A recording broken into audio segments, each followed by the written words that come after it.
I've had the good fortune through my blog and YouTube channel to test out a variety of vacuuming and mopping robots. These devices can be really expensive, so I know you want to know if it's going to be worth it.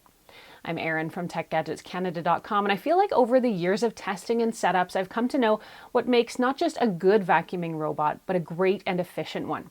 When the makers of Neato's line of vacuum robots asked me to review their new Neato D7 here, I jumped at the chance. I'll tell you what this Botvac can do, how well it cleans, and a lot more. An early heads up that if you end up liking this video and finding it helpful, to please hit that like button and give me a sub, since it does help me keep making more videos that I hope everyone out there can watch, enjoy, and learn from. This is my first experience with Neato, but this California company has been around since 2010. The Neato D7 is a remote-controlled, smart, automated robot vacuum with an onboard dustbin. It's got a D shape with a square front and rounded back that's supposed to make it better at getting into corners. The Neato D7 can be sent out anytime for spot cleanups or scheduled at regular intervals. So why get a vacuuming robot? In a word, time. Having a vacuum robot can cut down on your overall cleaning time significantly, and more so if you run the vacuum daily or every couple of days. The less time you spend sweeping and vacuuming, the more time you have for pretty much anything else you want to do. There are a host of other reasons to get a robot vacuum too, like sanitary reasons for keeping pet hair at bay, for example. With today's smart vacuums, you can schedule them to clean certain rooms on certain days, just your hallways, or just the busiest of rooms. You can also schedule those cleanings for when it suits you, while you're home doing other things, other chores, for example, or while you're out of the house or at work. And because you can schedule these robots, there's no worrying about how much you might really use a robot vacuum, because if you schedule them, they're going to be working for you all the time. If you want to keep your Neato robot out of certain areas, you have two options. You can lay the included magnetic boundary markers down with tape on the floor, which is not ideal in my opinion, or use the Neato app and your specific floor plan. Inside the app, you can mark out of bounds areas and the robot will avoid them. The robot is quite easy to set up. You'll unpack all of the components from the box. Everything is pretty well wrapped, and you'll see some components that seem like a bit of a mystery. We'll get to more on those in just a second. First thing, plug the base station into a wall and connect the metal on the rounded edge of the robot, on this edge over here, to the base station. Next up, you're going to download the Neato app, and it's going to walk you through how to get the robot vacuum connected to your home's Wi-Fi. Essentially, you'll push and hold the power button on the device for about 10 seconds or until the blue Wi-Fi symbol lights up. From there, you'll go to your phone's Wi-Fi settings and find the new network created that's probably labeled Neato. The app will step you through the next steps, but you'll connect your home's Wi-Fi network and enter your password. The device should do this quickly and easily as mine did. I was ready to go with my new Neato D7 here in, I'd say, less than 5 minutes. Inside the box, you get the vacuum, of course, plus the very small and compact base station. You get 2 extra filters for the dustbin and a small and mysterious-looking comb, which is actually for cleaning the filters and cutting fibers from the rollers. There's also that tape-like substance, the magnetic boundary markers. How exactly does Neato work? The Neato D7 here uses essentially invisible lasers to see its way around your house.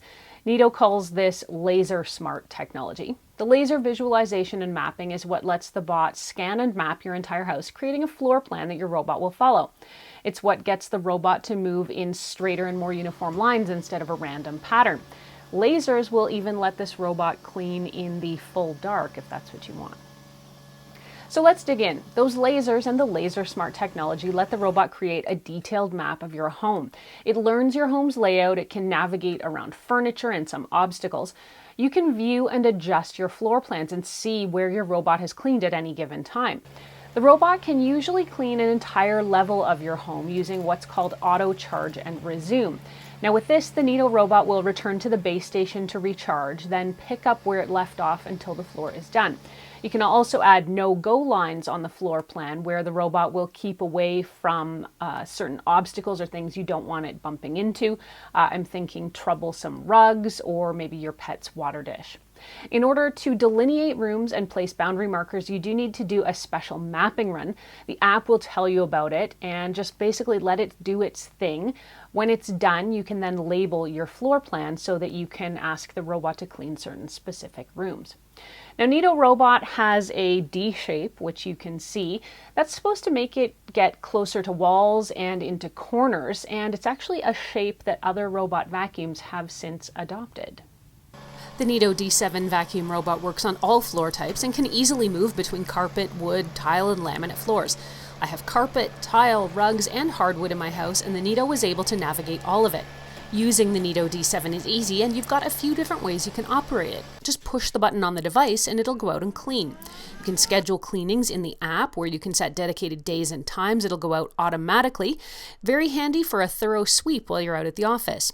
Tell Neato to vacuum the house. You can also ask Google Assistant or Alexa to send Neato out, and we'll get to that in a second. Neato recommends cleaning your dustbin after every use. In my early tests, I wasn't getting any kind of notifications that the bin was full, so after a couple of cleans, it was really full. Similarly, I was constantly forgetting when the robot had gone out and then finding the dustbin absolutely bursting. I'm not sure if I have some of the notifications set up correctly or not, and I don't know why I'm not getting push messages to empty the dustbin. I dug in and did find a setting called Dustbin Reminder with a little slider bar that gives you a choice of notifications from about 30 minutes up to 150 minutes of runtime. So I set it and waited. I did get a push notification while the app was open and sitting beside me, but not while the app was minimized or while the phone was just kind of standing by. I'm not sure if that is a phone setting on my Apple iPhone 11 or something I need to negotiate in the app, so I'm still going to have to do a little more digging on that one. By the way, when the bin is full, here's how to empty it. Pull up on the little lip on the silver panel covering the center of the vacuum. Take the bin to the garbage and remove the filter by pinching the small plastic clip, then dump it out. You can tap the filter out to clear some fine particles or use the included comb to brush it through and use the cutter on the comb to cut through any hair or fibers. Neato D7 also has a small round brush that digs into corners. In my review period, the robot got stuck on something and the brush actually popped off. It seems to be magnetic, so I clipped it back on and all seemed to be well. That could be troublesome, however, if it gets detached under a bed or a piece of furniture, which later it did, and I had to go and hunt down. All right, let's get to the important stuff now. How well does this device clean? The Neato D7 hugs edges really, really well. I found the robot to be very deliberate when it cleaned, and it did quite a thorough job and kept pet hair and dust at bay.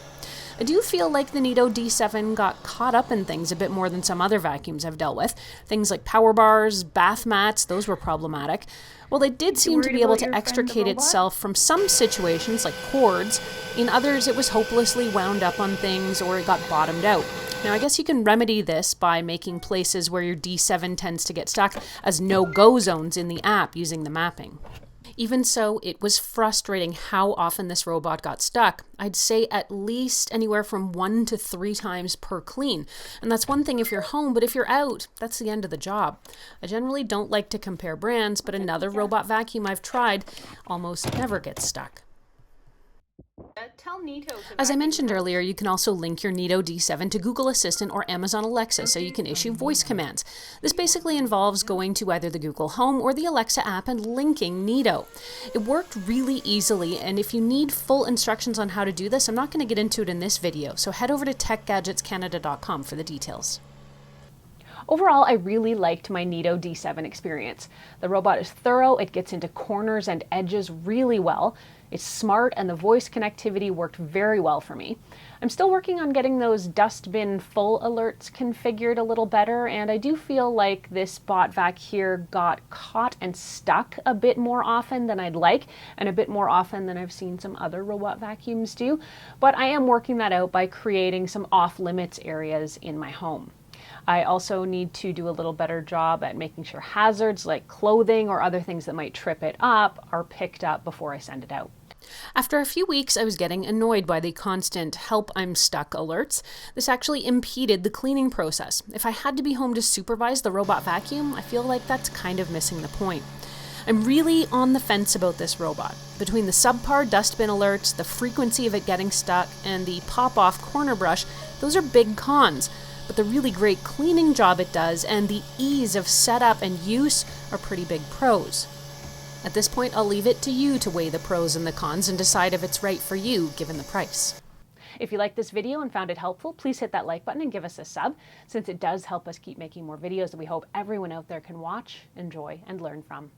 Thanks so much for watching. I'm Erin. You can catch me on Twitter or Instagram until the next time. I'm at ErinLYYC. You can also always find me at facebook.com/TechGadgetsCanada.